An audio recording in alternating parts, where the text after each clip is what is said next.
We moved into this house in, I think it was March 1941. Everybody thought I was nuts, and Wright at that time was not the demigod that he is now. He was eccentric. And lending agencies wouldn't touch it. Contractors didn't want to have anything to do with it. You know, many people are surprised to know that there's a Frank Lloyd Wright house here in Fairfax County.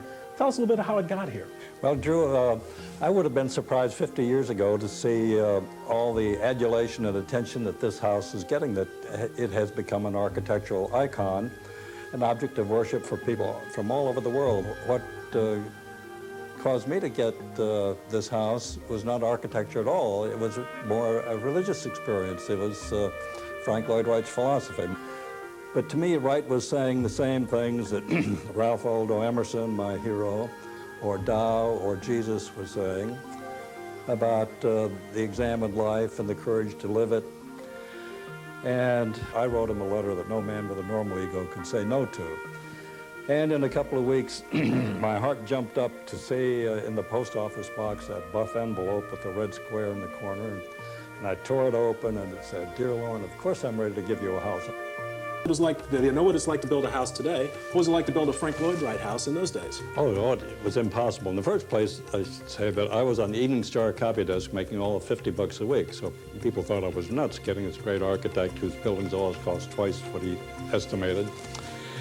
And also, after we got going, World War II had started, so materials were not only hard to get, but prices were escalating. The lowest bid we got for a house that was supposed to cost $5,000 was $12,500. Wright always had one of his apprentices from Taliesin come and supervise these jobs.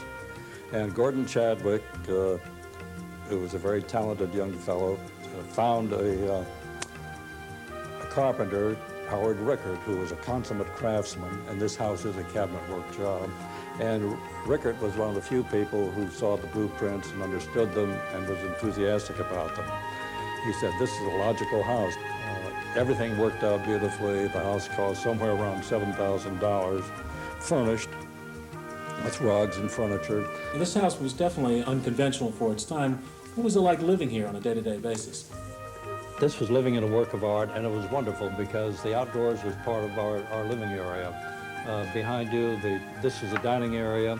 Those doors were all open in the summertime, and the corner of the dining area, those doors open, there's no corner support, so you really felt as if you were outdoors. 55 years old now, so when you look back on it, what does the house mean to you these days?